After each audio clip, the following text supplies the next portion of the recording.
Hi guys, welcome back to Parashivappa vlogs. ನಾವಿವತ್ತು evening vlog ಮಾಡ್ತಿದ್ದೀವಿ. ಬನ್ನಿ ನಮ್ಮಮ್ಮ ಇವತ್ತಿನ ಡಿನ್ನರ್ಗೆ ಏನು ಮಾಡ್ತಿದ್ದಾರೆ ಅಂತ ನೋಡ್ಕೊಂಬರೋಣ. ಅಮ್ಮ, ಇವತ್ತು ಏನು ಮಾಡ್ತಿದ್ದೀರಾ ಡಿನ್ನರ್ಗೆ? ಇವತ್ತು ಡಿನ್ನರ್ಗೆ ಚಪಾತಿ, ಮೇಥಿ ಪರಾಟ. ಚಪಾತಿ ಅಂದರೆ ಡಿಫ್ರೆಂಟಾಗಿ ಮಾಡ್ತಿದ್ದೀನಿ, ಮೇಥಿ ಪರಾಟ ಮಾಡ್ತಿದ್ದೀನಿ. ಅದಾದಮೇಲೆ ತೊಂಡೆಕಾಯಿ ಪಲ್ಯ ಮಾಡ್ತಿದ್ದೀನಿ. ತೊಂಡೆಕಾಯಿ ಪಲ್ಯ ಮಾಡೋದಕ್ಕೆ ರುಬ್ಕೋಬೇಕು, ಹಾಗಾಗಿ ಕೊಬ್ಬರಿಕಾಯಿನ ಕಟ್ ಮಾಡ್ತಿದ್ದೀನಿ. ಈಗ ಆಲ್ರೆಡಿ ಇಲ್ಲಿ ತೊಂಡೆಕಾಯಿ ಕಟ್ ಮಾಡಿ ಇಟ್ಕೊಂಡಿದ್ದೀನಿ, ಮೆಂತ್ಯ ಸೊಪ್ಪನ್ನ ರೆಡಿ ಮಾಡಿ ಇಟ್ಟಿದ್ದೀನಿ, ಸೋಸ್ಬಿಟ್ಟು ನೀಟಾಗೆಲ್ಲ ಬಿಡಿಸಿ ಇಟ್ಕೊಂಡಿದ್ದೀನಿ. ಮತ್ತು ಸ್ವಲ್ಪ ಸಬ್ಸಿಗೆ ಸೊಪ್ಪು ಹಾಗೆ ಕೊತ್ತಂಬರಿ ಸೊಪ್ಪನ್ನೆಲ್ಲ ನೀಟಾಗಿ ತೆಗೆದು ಇಟ್ಕೊಂಡಿದ್ದೀನಿ. ಈಗ ಕೊಬ್ಬರಿಕಾಯಿ ಕಟ್ ಮಾಡ್ತಿದ್ದೀನಿ. ಇನ್ನೂ ಶುರು ಮಾಡಿಲ್ಲ, ಇದೆಲ್ಲ ಕಟ್ ಮಾಡ್ಕೊಂಡು ಶುರು ಮಾಡಬೇಕು. ಯಾಕೆ, ಏನಾಗಬೇಕಾಗಿತ್ತು? ಅಮ್ಮ, ಸುಮ್ಮನೆ ಕೇಳಿದೆ. ಎಲ್ಲ ಕಟ್ ಮಾಡ್ಕೊಂಡಿದ್ದಾಯ್ತು, ಬಾ ಈಗ ಶುರು ಮಾಡೋಣ. ಹಾಂ ಅಮ್ಮ, ಬರ್ತೀನಿ. ಬನ್ನಿ ಏನು ಮಾಡ್ತಿದ್ದಾರೆ ಅಂತ ಬೇಗ ಹೋಗಿ ನೋಡ್ಕೊಂಬರೋಣ.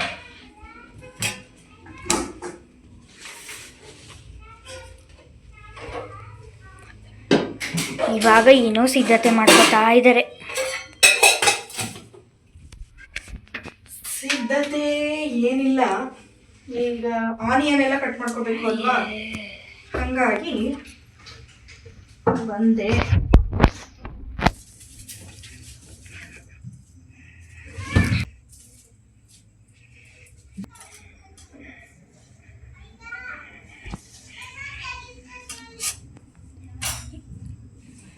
ಇವಾಗ ತೊಂಡೆಕಾಯಿನ ಬೇರೆ ಸಪ್ರೇಟಾಗಿ ಎತ್ತಿಸ್ಕೊಂಡು ಇಟ್ಕೋತಾ ಇದ್ದಾರೆ.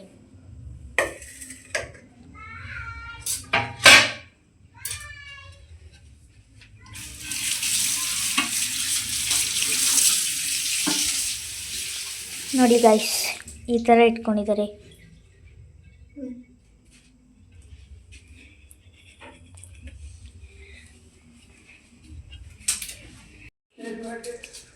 ನೋಡಿ ಇವಾಗ ಈರುಳ್ಳಿ ಸಿಪ್ಪೆನೆಲ್ಲ ತೆಗಿತಿದ್ದಾರೆ.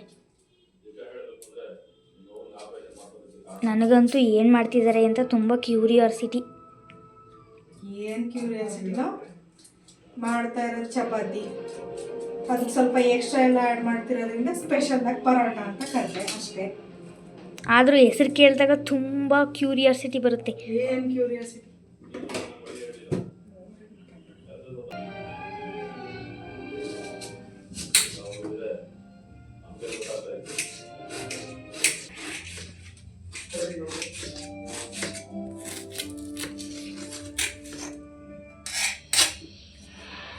ನಾನು ತೊಂಡೆಕಾಯಿನ ಸ್ವಲ್ಪ ಉದ್ದುದಕ್ಕೆ ಕಟ್ ಮಾಡ್ಕೊಂಡಿದ್ದೀನಿ ಅಲ್ವಾ, ಹಾಗಾಗಿ ಈರುಳ್ಳಿನೂ ಕೂಡ ಅದೇ ಥರ ಕಟ್ ಮಾಡ್ಕೊತಾ ಇದ್ದೀನಿ.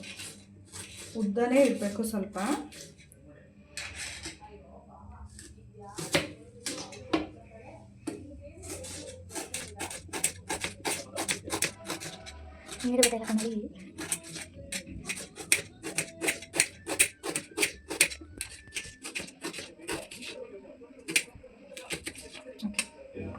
ಈರುಳ್ಳಿ ಕಟ್ ಮಾಡ್ಕೊಂಡಾಯಿತು, ಇನ್ನು ಸೈಡಲ್ಲಿ ಇಟ್ಬಿಡೋಣ. ಈಗ ನಾನಿಲ್ಲಿ ಒಂದು ಬಾಣಲೆ ತೊಗೊಂಡು ಅದನ್ನು ಹೀಟ್ ಮಾಡ್ಕೊಂಡಿದ್ದೀನಿ. ಒಲೆ ಆಲ್ರೆಡಿ ಆನ್ ಆಗಿದೆ, ಹೀಟ್ ಮಾಡ್ಕೊಂಡಿದ್ದೀನಿ. ಲೋ ಫ್ಲೇಮಲ್ಲಿ ಇದನ್ನ ಫ್ರೈ ಮಾಡ್ತಾ ಇದ್ದೀನಿ. ಫಸ್ಟು ಕಡಲೆಬೇಳೆ ಮತ್ತು ಕಡಲೆ ಬೀಜ ಅದನ್ನು ಹಾಕ್ಕೊಂಡು ಸ್ವಲ್ಪ ಹುರ್ಕೋಬೇಕು.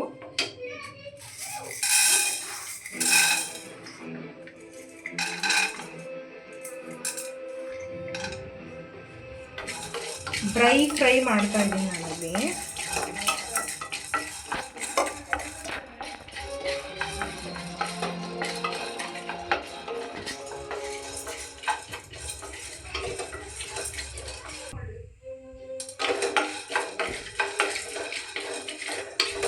ನಾವಿದನ್ನು ಸ್ವಲ್ಪ ಕಲರು ಚೇಂಜ್ ಆಗೋವರೆಗೆ ಹುರ್ಕೋಬೇಕು.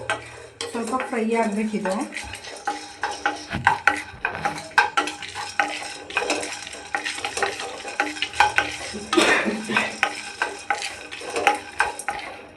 ಸ್ವಲ್ಪ ಕಲರ್ ಚೇಂಜ್ ಆದರೆ ಆವಾಗ ನಾವು ಇದಕ್ಕೆ ಕೊಬ್ಬರಿ ಆ್ಯಡ್ ಮಾಡ್ಕೋಬೋದು. ಕೊಬ್ಬರಿ ಅಥವಾ ತೆಂಗಿನಕಾಯಿ ಯಾವ್ದು ಬೇಕಾದರೂ ತೊಗೋಬೋದು, ಆಪ್ಷನಲ್ಲು. ಕೊಬ್ಬರಿ ಬೇಕು ಅಂದರೆ ಕೊಬ್ಬರಿ ಆ್ಯಡ್ ಮಾಡ್ಕೋಬೋದು, ಅಥವಾ ತೆಂಗಿನಕಾಯಿನೇ ಹಾಕ್ತೀನಿ ಅಂತ ಹೇಳಿದ್ರೆ ತೆಂಗಿನಕಾಯಿ ತುರಿ ಅಥವಾ ತೆಂಗಿನಕಾಯಿ ಕಟ್ ಮಾಡಿಕೊಂಡು ಅದ್ರ ಪೀಸ್ ಆದರೂ ಕೂಡ ಯೂಸ್ ಮಾಡ್ಬೋದು. ಓಕೆ, ಈಗ ಸ್ವಲ್ಪ ಕಲರ್ ಚೇಂಜ್ ಆಗಿದೆ.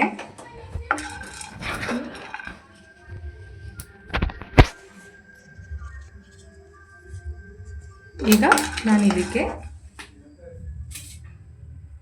ಆಲ್ರೆಡಿ ನಾನೇನು ಕಟ್ ಮಾಡ್ಕೊಂಡಿದ್ದೆ ಅಲ್ವಾ ಆ ಕೊಬ್ಬರಿನ ಆ್ಯಡ್ ಮಾಡ್ಕೋತೀನಿ.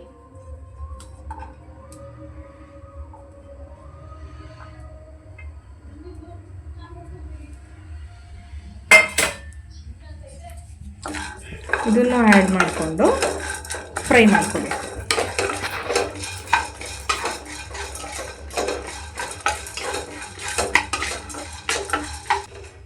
ಹಾಗೆ ಇದಕ್ಕೆ ಬೆಳ್ಳುಳ್ಳಿನೂ ಕೂಡ ಆ್ಯಡ್ ಮಾಡ್ಕೊತಾ ಇದ್ದೀನಿ. ಇದಕ್ಕೆ ಒಂದು ಅರ್ಧ ಸ್ಪೂನಷ್ಟು ಜೀರಿಗೆನೂ ಕೂಡ ಹಾಕೊಬೇಕು.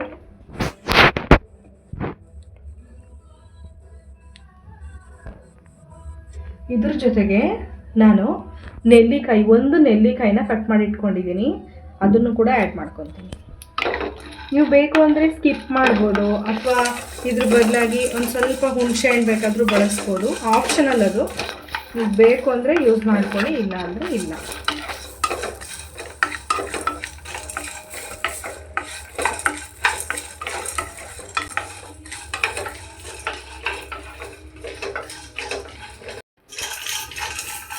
ಈಗ ಇದಾಗಿದೆ. ಇದನ್ನು ನಾವು ಸ್ಟವ್ ಆಫ್ ಮಾಡಿ ಒಂದು 10 ನಿಮಿಷ ಇದು ತಣ್ಣಗಾಗೋದಕ್ಕೆ ಹಾಗೆ ಬಿಡಬೇಕಾಗುತ್ತೆ.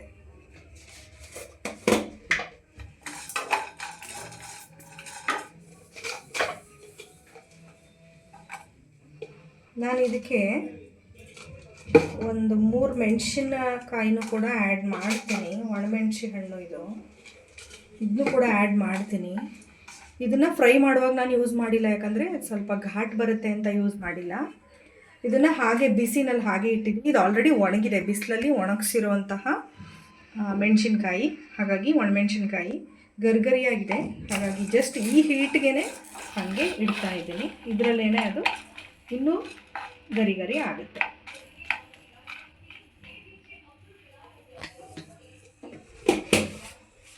ನಾನೀಗ ರುಬ್ಕೊಳ್ಳೋದಕ್ಕೆ ತಣ್ಣಗಾಗೋದಕ್ಕೆ ಅಲ್ಲಿ ಆಲ್ರೆಡಿ ಸೈಡಲ್ಲಿ ಎತ್ತಿಟ್ಟಿದ್ದೀನಿ. ಅದು ತಣ್ಣಗಾಗೋ ಅಷ್ಟರಲ್ಲಿ ನಾವು ಈ ಒಗ್ಗರಣೆ ರೆಡಿ ಮಾಡಿಕೊಂಡು ತೊಂಡೆಕಾಯಿನ ಫ್ರೈ ಮಾಡ್ಕೊಳ್ಳೋಣ. 2 ರಿಂದ 3 ಟೇಬಲ್ ಸ್ಪೂನಷ್ಟು ಅಡಿಗೆ ಎಣ್ಣೆನ ಆ್ಯಡ್ ಮಾಡ್ಕೋಬೇಕು. ಎಣ್ಣೆ ಕಾದ್ಮೇಲೆ ಸ್ವಲ್ಪ ಸಾಸಿವೆ ಕಾಳು ಹಾಕ್ತಾ ಇದ್ದೀನಿ.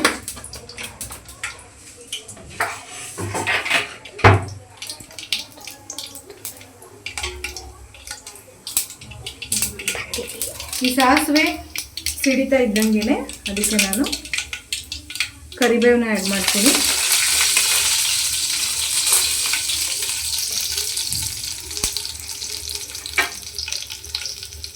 ಈಗ ಇದಕ್ಕೆ ಈರುಳ್ಳಿನ ಆ್ಯಡ್ ಮಾಡ್ಕೊತಾ ಇದ್ದೀನಿ. ಈರುಳ್ಳಿ ಆ್ಯಡ್ ಮಾಡಿಕೊಂಡು ಸ್ವಲ್ಪ ಮಿಕ್ಸ್ ಮಾಡ್ಕೋಬೇಕು.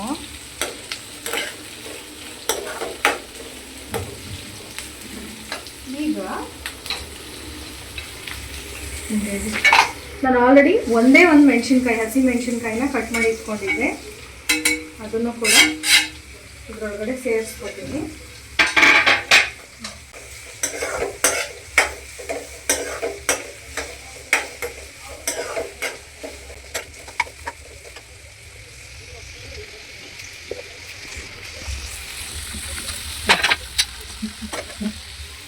ಸ್ವಲ್ಪ ನಾನು ಕೊತ್ತಂಬರಿ ಸೊಪ್ಪನ್ನು ಕೂಡ ಆ್ಯಡ್ ಮಾಡ್ಕೊತೀನಿ.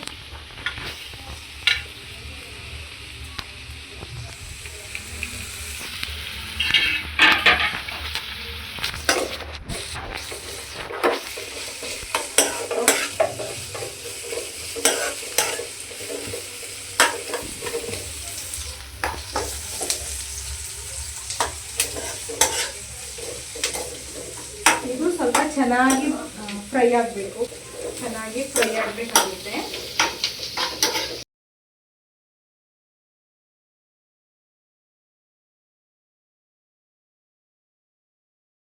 ಸ್ವಲ್ಪ ಈರುಳ್ಳಿ ಟ್ರಾನ್ಸ್ಪರೆಂಟ್ ಆಗೋವರೆಗೆ ಫ್ರೈ ಮಾಡಿಕೊಂಡ್ರೆ ಸಾಕು. ತುಂಬ ಏನು ಕಲರ್ ಅಂದರೆ ಗೋಲ್ಡನ್ ಬ್ರೌನ್ ಕಲರ್ ಬರೋ ಥರ ಏನು ಆಗಬೇಕಾಗಿಲ್ಲ. ಸ್ವಲ್ಪ ಸಾಫ್ಟ್ ಆದರೆ ಸಾಕು.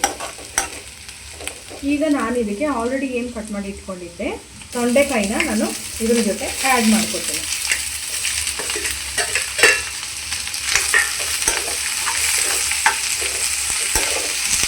ಆ್ಯಡ್ ಮಾಡಿಕೊಂಡು ನೀಟಾಗಿ ಒಂದು ಮಿಕ್ಸ್ ಕೊಡಬೇಕು ಇದಕ್ಕೆ.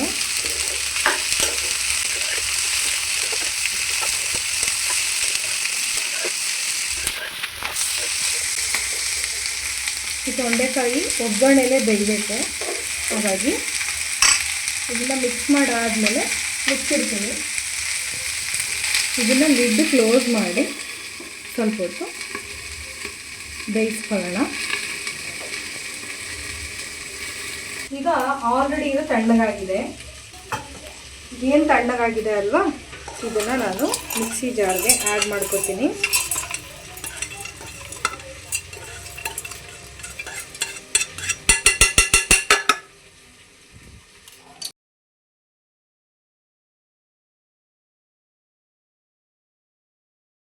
ನಾವು ಇದನ್ನು ರುಬ್ಕೋಬೇಕಾದ್ರೆ ಸ್ವಲ್ಪ ಅಂದರೆ ತೀರಾ ಫೈನ್ ಪೌಡರ್ ಆಗಬೇಕಾಗಿಲ್ಲ, ಸ್ವಲ್ಪ ತರಿಯಾಗಿ ರುಬ್ಕೊಂಡ್ರು ಸಾಕು.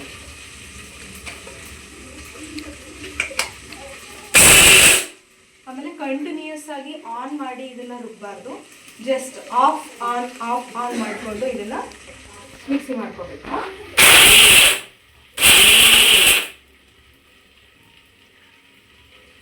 ಇದು ಇನ್ನೂ ರುಬ್ಬಬೇಕು.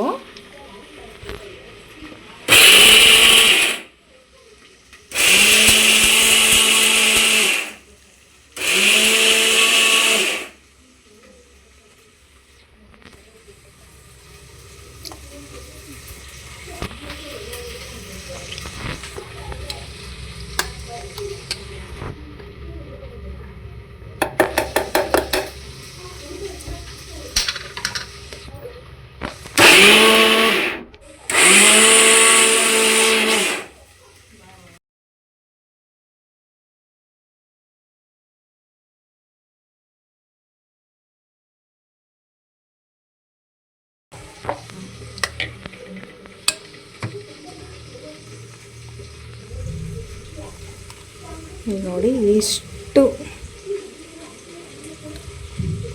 ತರಿಯಾಗಾದರೆ ಸಾಕು. ಈ ಥರ ನಾನು ರುಬ್ಕೊಂಡಿದ್ದೀನಿ.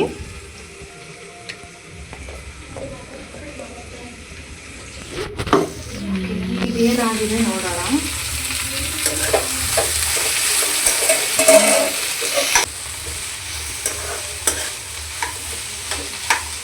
ಇದು ಇನ್ನೂ ಫ್ರೈ ಆಗಿಲ್ಲ, ಸ್ವಲ್ಪ ಫ್ರೈ ಆಗಿದೆ.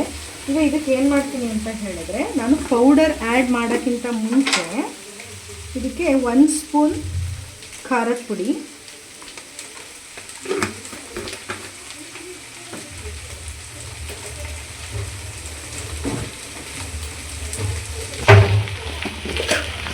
ಅದ್ರ ಜೊತೆಗೆ ಒಂದು ಚಿಕ್ಕ ಸ್ಪೂನಲ್ಲಿ ಇದಕ್ಕೆ ಸಾಲ್ಟು, ಉಪ್ಪಿನ ಪುಡಿ ಹಾಕಿ ಇದಕ್ಕೆ ಮಿಕ್ಸ್ ಮಾಡಿ ಇಟ್ಕೊತೀನಿ.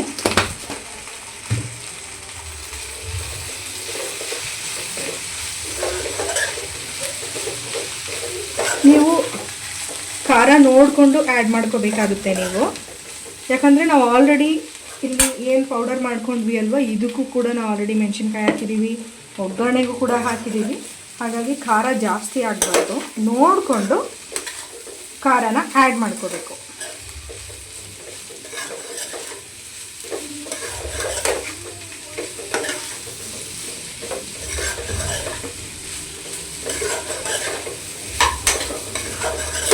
ನಾವು ಎಲ್ಲ ಪದಾರ್ಥಗಳನ್ನು ನೀಟಾಗಿ ರೆಡಿ ಮಾಡಿ ಇಟ್ಕೊಂಡ್ಬಿಟ್ರೆ ಈ ತೊಂಡೆಕಾಯಿ ಪಲ್ಯನ ಆರಾಮಾಗಿ ಬೇಗ ಒಂದು 10ರಿಂದ 15 ನಿಮಿಷದಲ್ಲೇ ರೆಡಿ ಮಾಡ್ಕೋಬೋದು. ಈಗ ನಾನು ಇದನ್ನು ಮತ್ತೆ ಇನ್ನೊಂದು 5 ನಿಮಿಷ ಮುಚ್ಚಿ ಬೇಯೋದಕ್ಕೆ ಹಾಗೆ ಬಿಡ್ತೀನಿ. ಇನ್ ಕೇಸ್ ಅದು ಬೇಯೋದಕ್ಕೆ ಅಲ್ಲಿರೋ ನೀರಿನಂಶ ಸಾಕಾಗಲ್ಲ ಅಂದರೆ ನೀವು ಬೇಕು ಅಂತಂದರೆ ಸ್ವಲ್ಪ ನೀರನ್ನು ಆ್ಯಡ್ ಮಾಡ್ಕೋಬೋದು. ತುಂಬ ಅಲ್ಲ, ಒಂದು 2 ಸ್ಪೂನಷ್ಟು ನೀರನ್ನು ಆ್ಯಡ್ ಮಾಡಿಕೊಂಡು ಬೇಯಿಸ್ಕೋಬೋದು. ನಾನಿಲ್ಲಿ ಒಂದು 2 ಸ್ಪೂನಷ್ಟು ನೀರನ್ನು ಆ್ಯಡ್ ಮಾಡ್ಕೊಂಡಿದ್ದೀನಿ. ಏನಕ್ಕೆ ಅಂತಂದರೆ ತೊಂಡೆಕಾಯಿ ಸ್ವಲ್ಪ ಬೇಯಲಿ ಅನ್ನೋ ಕಾರಣಕ್ಕೋಸ್ಕರ ಅಷ್ಟೇ.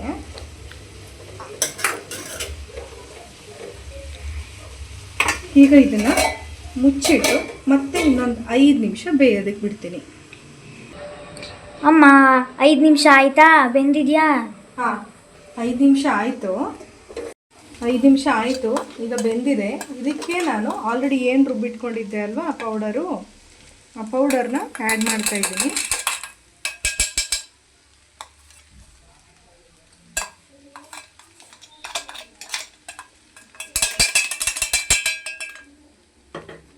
ಪೌಡರ್ನ ಆ್ಯಡ್ ಮಾಡಿಕೊಂಡು ಇದನ್ನು ಮಿಕ್ಸ್ ಮಾಡ್ಕೋಬೇಕು.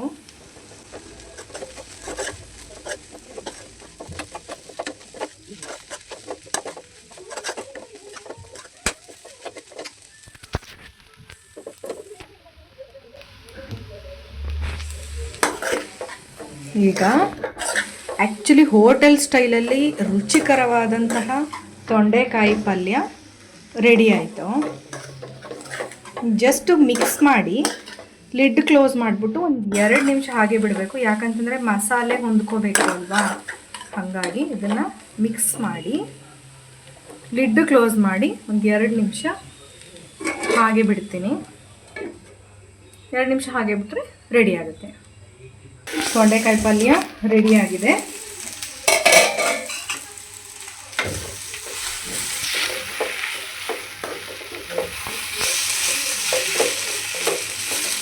ಹೇಗಿದೆ ಸ್ಮೆಲ್ಲು? ಸಖತ್ತಾಗಿದೆ.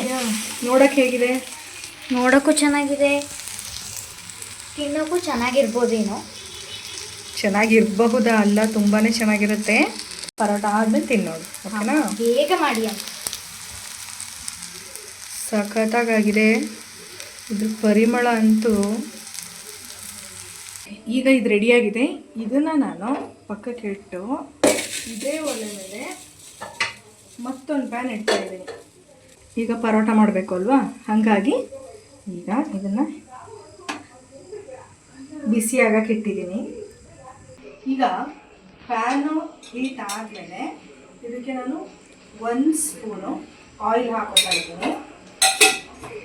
ಸಿಮ್ಮಲ್ಲಿ ಇಡ್ತೀನಿ. ಹೀಟ್ ಆದಮೇಲೆ ಸ್ಟವ್ನ ಸಿಮ್ಮಲ್ಲಿ ಇಡಬೇಕು. ಈಗ ಇದಕ್ಕೆ ನಾನು ಆಲ್ರೆಡಿ ಹೆಚ್ಚಿಟ್ಕೊಂಡಿದ್ದೀನಿ ಮೆಂತ್ಯ ಸೊಪ್ಪು, ಕೊತ್ತಂಬರಿ, ಸಬ್ಸಿಗೆ ಸೊಪ್ಪು. ಫಸ್ಟು ನಾನು ಇದಕ್ಕೆ ಮೆಂತ್ಯ ಸೊಪ್ಪು ಹಾಕಿ ಬಾಡಿಸ್ಕೊತೀನಿ.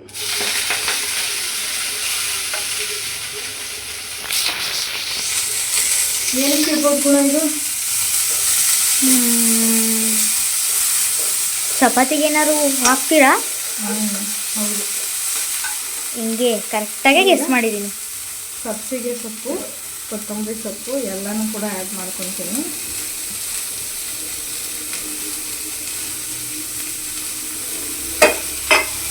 ಫುಲ್ ಸಿಮ್ಮಲ್ಲೇ ಇರಬೇಕು ಸ್ಟವ್ವು. ಅದು ಹಸಿ ವಾಸನೆ ಹೋದರೆ ಸಾಕು. ಹಸಿ ವಾಸನೆ ಹೋಗೋವರೆಗೆ ಇದನ್ನು ನಾವು ಫ್ರೈ ಮಾಡಿಕೊಂಡ್ರೆ ಸಾಕಾಗುತ್ತೆ.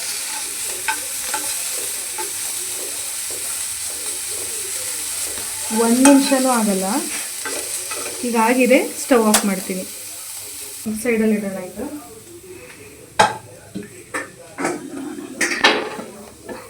ನಾನು ಈ ಬೌಲಲ್ಲಿ ಅಳತೆ ಮಾಡಿ ಹಿಟ್ಟನ್ನು ಹಾಕೋತಾ ಇದ್ದೀನಿ.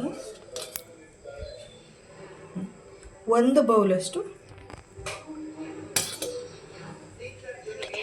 1.5 ಬೌಲಷ್ಟು ತಗೋತೀನಿ. 1.5 ಕಪ್ಪಷ್ಟು ನಾನಿಲ್ಲಿ ಗೋಧಿ ಹಿಟ್ಟನ್ನು ಆ್ಯಡ್ ಮಾಡ್ಕೊಂಡಿದ್ದೀನಿ. ಇದಕ್ಕೆ ರುಚಿಗೆ ತಕ್ಕಷ್ಟು ಉಪ್ಪನ್ನು ಸೇರಿಸ್ಬೇಕು. ಅದರ ಜೊತೆಗೆ 1/4 ಟೀ ಸ್ಪೂನಷ್ಟು ಜೀರಿಗೆನೂ ಕೂಡ ಆ್ಯಡ್ ಮಾಡ್ಕೊತಿದ್ದೀನಿ.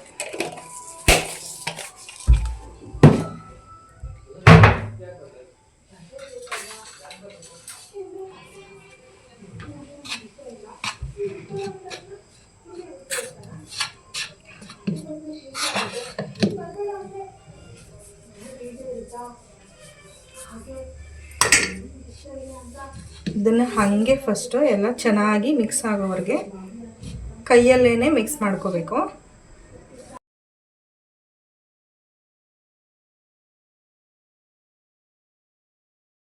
ಈಗ ಇದಕ್ಕೆ ಸ್ವಲ್ಪ ಸ್ವಲ್ಪನೇ ನೀರನ್ನು ಆ್ಯಡ್ ಮಾಡಿಕೊಂಡು ನಾವು ಚಪಾತಿ ಹಿಟ್ಟಿನ ಅದಕ್ಕೆ ಕಲಿಸ್ಕೋಬೇಕಾಗುತ್ತೆ.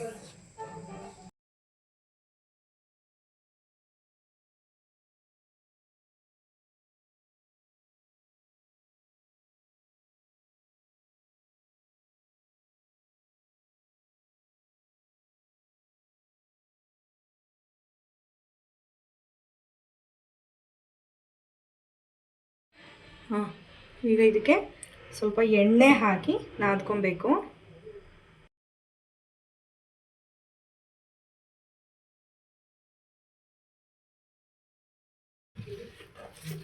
ಅಮ್ಮ, ನೀನು ಸೊಪ್ಪನ್ನ ಏನಕ್ಕೆ ಫ್ರೈ ಮಾಡಿಕೊಂಡೆ? ಹಾಗೆ ಹಾಕ್ಬೋದಿತ್ತಲ್ವಾ? ಫ್ರೈ ಮಾಡಬೇಕು ಅಂತ ಏನು? ಹಾಗೆ ಹಾಕ್ಬೋದಿತ್ತು, ಆದರೆ ಮೆಂತ್ಯ ಸೊಪ್ಪು ಸ್ವೀಟಾಗಿರುತ್ತಾ? ಗೊತ್ತಿಲ್ಲ. ಕಹಿ ಇರುತ್ತೆ. ಹಾಗೆ ಹಾಕಿದ್ರೆ ಕಹಿ ಫ್ಲೇವರು ಸ್ವಲ್ಪ ಜಾಸ್ತಿ ತೋರುತ್ತೆ. ಹಾಗಾಗಿ ನಾವು ಅದನ್ನ ಫ್ರೈ ಮಾಡಿ ಹಾಕಬೇಕು. ಹಸಿ ವಾಸನೆ ಎಲ್ಲ ಹೋಗಬೇಕು. ಸ್ವಲ್ಪ ಕಹಿ ಅಂಶನೂ ಕಡಿಮೆ ಆಗುತ್ತೆ. ಅದಕ್ಕೋಸ್ಕರನೇ ಫ್ರೈ ಮಾಡಿ ಹಾಕೋದು. ಈಗ ಚಪಾತಿ ಹಿಟ್ಟು ನಾದಿ ಆಗಿದೆ ನೋಡಿ. ಈಗ ಪರೋಟ ಮಾಡಲಿಕ್ಕೆ ಹಿಟ್ಟು ರೆಡಿ ಆಯಿತು. ಇದನ್ನು ನಾನು ಒಂದು 5 ನಿಮಿಷ ಹಾಗೆ ಮುಚ್ಚಿಡ್ತೀನಿ. ಇದನ್ನು ಒಂದು 5 ನಿಮಿಷ ಹಾಗೆ ಬಿಟ್ಟು ಆಮೇಲೆ ಪರೋಟ ಮಾಡೋಣ. ನಾನು ಇಲ್ಲಿ ಶೆಲ್ಫು ಇದ್ರ ಮೇಲೇ ನೀಟಾಗಿ ಒರೆಸ್ಕೊಂಡು ನಾನು ಚಪಾತಿಗಳನ್ನ ಲಟ್ಟಿಸ್ಕೊತೀನಿ. ಚಪಾತಿನೋ ಪರೋಟನೋ ಏನೋ ಒಂದು 5 ನಿಮಿಷ ಆಗಿದೆ. ಹಿಟ್ಟು ನೆಂದಿದೆ, ಚೆನ್ನಾಗಿ ಸಾಫ್ಟಾಗಿ ಆಗಿದೆ, ನೋಡ್ತಾ ಇರ್ಬೋದು. ಫುಲ್ ಸಾಫ್ಟಾಗಿ ಹಿಟ್ಟು ನೆಂದಿದೆ. ಈಗ ಇದನ್ನು ಲಟ್ಟಿಸ್ಕೊಳ್ಳೋಣ, ಉಂಡೆಗಳು ಮಾಡಿಕೊಂಡು ಲಟ್ಟಿಸ್ಕೊಳ್ಳೋಣ.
ನೋಡಿದ್ರಲ್ವಾ, ನಮ್ಮ ಇವತ್ತಿನ ಡಿನ್ನರ್ ರೆಡಿಯಾಗಿದೆ. ತೊಂಡೆಕಾಯಿ ಪಲ್ಯ, ಹಾಗೆಯೇ ಹುರುಳಿಕಾಳು ಬಸ್ಸಾಂಬಾರು ಮಾಡಿದ್ದೀನಿ.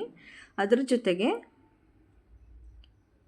ಹುರುಳಿಕಾಳು ಬಸ್ಸಾಂಬಾರು ಜೊತೆಗೆ ಪರೋಟ, ಹಾಗೆಯೇ ರೆಡ್ ರೈಸ್, ಅದರ ಜೊತೆಗೆ ಹುರುಳಿಕಾಳು ಬಸ್ತಿರೋ ಅಂಥದ್ದನ್ನು ಒಗ್ಗರಣೆ ಮಾಡಿದ್ದೀನಿ. ತುಪ್ಪ ಇದೆಲ್ಲ ಇಟ್ಕೊಂಡು ಊಟಕ್ಕೆ ರೆಡಿಯಾಗಿದ್ದೀವಿ. ಮೇಥಿ ಪರಾಟ ಮತ್ತು ತೊಂಡೆಕಾಯಿ ಪಲ್ಯ ಅಂತೂ ಸೂಪರಾಗಿತ್ತು. ತೊಂಡೆಕಾಯಿ ಪಲ್ಯ ಹೋಟೆಲ್ ಸ್ಟೈಲಲ್ಲೇ ಇತ್ತು, ಅದಕ್ಕಿಂತನೂ ಟೇಸ್ಟ್ ಚೆನ್ನಾಗಿತ್ತು ಅಂತಲೇ ಹೇಳ್ಬೋದು. ನಮ್ಮನೇಲಂತೂ ನಾವೆಲ್ಲ ತುಂಬಾ ಇಷ್ಟಪಟ್ಟು ತಿಂದ್ವಿ. ನೀವು ಕೂಡ ಈ ರೆಸಿಪಿನ ಟ್ರೈ ಮಾಡಿ, ನಿಮಗೂ ಇಷ್ಟ ಆಗುತ್ತೆ.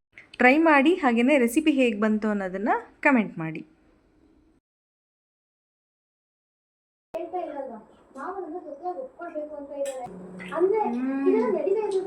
ಸೂಪರ್. ಮೊನ್ನೆ ಅಷ್ಟೇ ಅಕ್ಕ, ನಾನು ಟ್ಯೂಷನ್ ಕ್ಲಾಸಿಗೆ ಹೋಗುವಾಗ ಮಾವ ಸಿಕ್ಕಿದ್ರು. ಅವ್ರು ಎಷ್ಟು ಕಾಳಜಿಯಿಂದ ಮಾತಾಡಿದ್ರು ಗೊತ್ತಾ? ಇದಾಗಿತ್ತು ನಮ್ಮ ಈ ದಿನದ ಈವ್ನಿಂಗ್ ಕುಕಿಂಗ್ ವ್ಲಾಗ್. ರೆಸಿಪಿ ಅಂತೂ ತುಂಬ ಚೆನ್ನಾಗಿ ಬಂತು, ನಾವಂತೂ ಎಂಜಾಯ್ ಮಾಡ್ಕೊಂಡು ತಿಂದ್ವಿ. ಹಾಗೆಯೇ ನೀವೇನಾದರೂ ನನ್ನ ಈ ವಿಡಿಯೋನ ನನ್ನ ಚಾನಲ್ಗೆ ಸಬ್ಸ್ಕ್ರೈಬ್ ಆಗದೆ ನೋಡ್ತಾ ಇದ್ದರೆ ದಯವಿಟ್ಟು ಈಗಲೇ ಸಬ್ಸ್ಕ್ರೈಬ್ ಮಾಡ್ಕೊಳ್ಳಿ. ನಿಮ್ಮ ಸಪೋರ್ಟ್ ನನಗೆ ತುಂಬಾ ಮುಖ್ಯ ಆಗುತ್ತೆ. ಮತ್ತೆ ಮುಂದಿನ ವಿಡಿಯೋದೊಂದಿಗೆ ಭೇಟಿಯಾಗೋಣ. ಅಲ್ಲಿವರೆಗೆ ನಮಸ್ಕಾರ.